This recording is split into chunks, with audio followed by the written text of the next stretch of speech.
সব সময় যদি আল্লাহর কথাকে প্রত্যাখ্যান করো, শুনবা কখন? কোনো সময় যদি কোরআন তোমার গায়ে না লাগে, তোমার বিবেকে না লাগে, তো শুনবা কখন ভাই? আল্লাহর কোরআন কি কখনোই তোমার জন্য আগ্রহের বস্তু হবে না? কোনো সময় মনোযোগ আসবে না? কোরআন শরীফে আছে ফাবি আইয়ি হাদিসিন বাদাহু ইউমিনুন। আল্লাহ বলে, বান্দা, কোরআনের চাইতে দামি আর কোন কথা বললে তুমি বিশ্বাস করতে? বলো, এর চাইতে দামি আর কি বলতাম আমি আল্লাহ? আমি আল্লাহ বলেছি, সর্বশ্রেষ্ঠ ফেরেশতা জিব্রাইলের মাধ্যমে পাঠিয়েছি, সর্বশ্রেষ্ঠ রাসূল আমার প্রিয় বন্ধুর কাছে পাঠিয়েছি।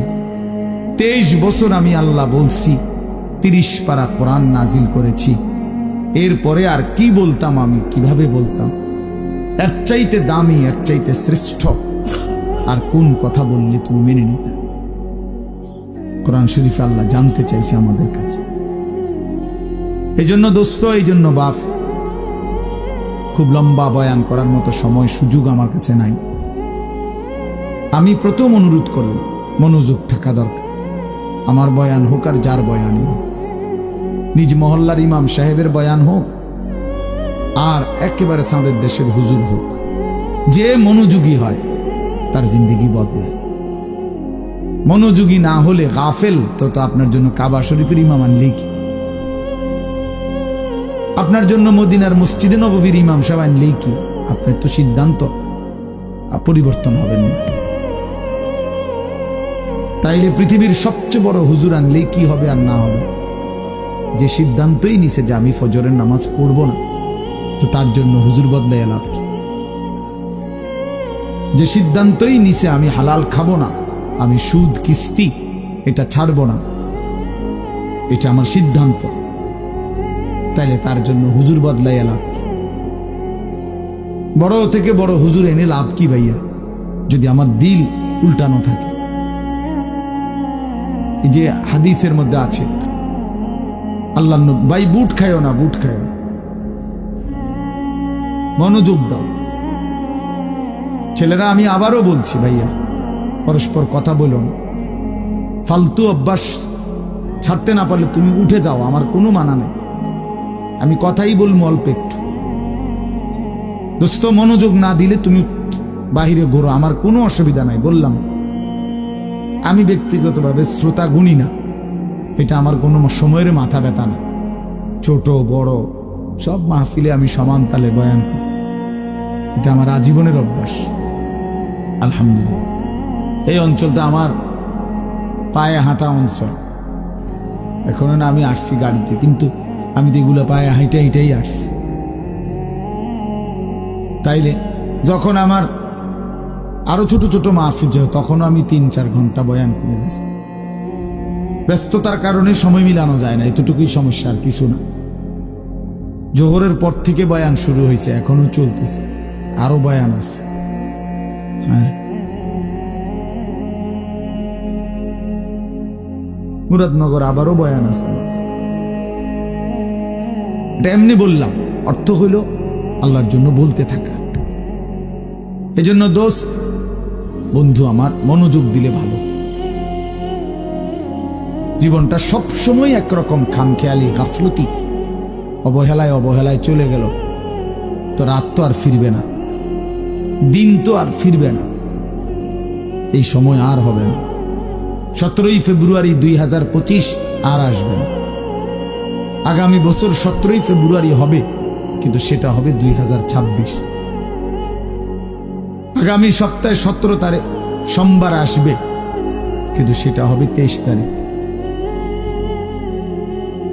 প্রতি রাত, প্রতি ঘন্টা, প্রতি মিনিট, প্রতি সেকেন্ড একবারই আসে। আমাদের হায়াত একবারই, প্রত্যেক মিনিট একবার। নবী সাল্লাল্লাহু আলাইহি ওয়াসাল্লাম বলছেন, ইরতাহালাতিদ দুনিয়া মুদবিরা ওয়ারতাহালাতিল আখিরাতু মুকবিলা। নবীজি বলেন, উম্মত শুনো, প্রতি সেকেন্ড, প্রতি মিনিট দুনিয়া তোমার পিছনে যাচ্ছে, প্রতি মিনিট আখিরাত তোমার সামনে আসতেছে। প্রতি ঘন্টা যায় তো আমার দুনিয়া যায়, প্রতি ঘন্টা যায় তো আমি আখেরাতের দিকে 1 ঘন্টা আগায় যাই, কবরের দিকেই 1 ঘন্টা আগায় যাচ্ছি, হাসরের দিকেই আমরা মূলত কি আগায় যাচ্ছি। এজন্য নবীজি বলছেন, অতএব বুদ্ধিমান হলে শোনো উম্মত, ফাকুনু আবনা আল আখিরা ওয়ালা তাকুনু আবনা আদ দুনিয়া। নবীজি বলছেন, অতএব তুমি আখিরাতের সন্তান হও, আখিরাতের পরিচয়ে পরিচিত হও, দুনিয়ার সন্তান হও না।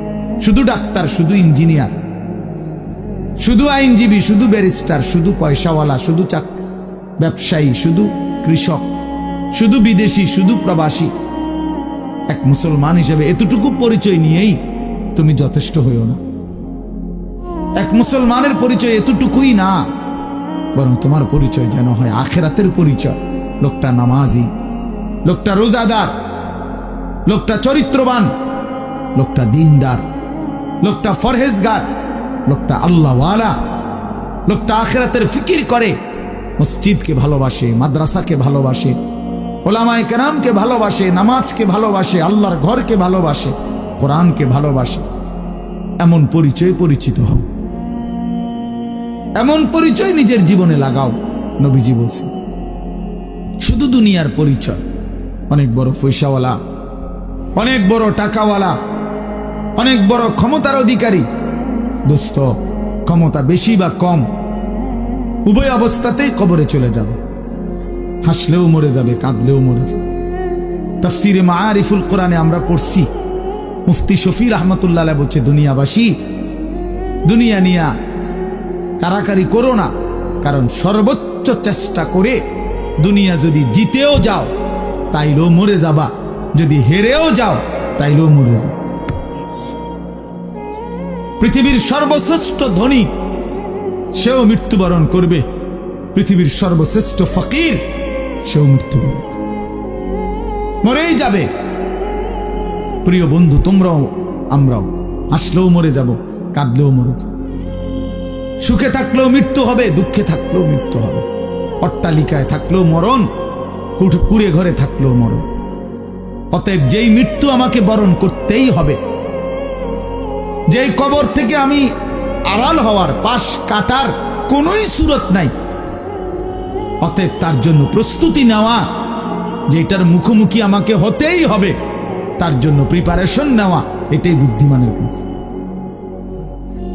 আমার যেহেতু ডায়াবেটিস হয়েই গেছে, এখন আমার এই অবস্থায় শরীর স্বাভাবিক থাকবে কেমনে, এইটা নিয়েই ফিকির করা উচিত। আমার যেহেতু গ্যাস্ট্রিক হয়েই গেছে, আমার যেহেতু এই রোগ হয়েই গেছে, এখন বিবেকবান বুদ্ধিমান উচিত যে এই অবস্থায় আমি সুস্থ থাকবো কিভাবে।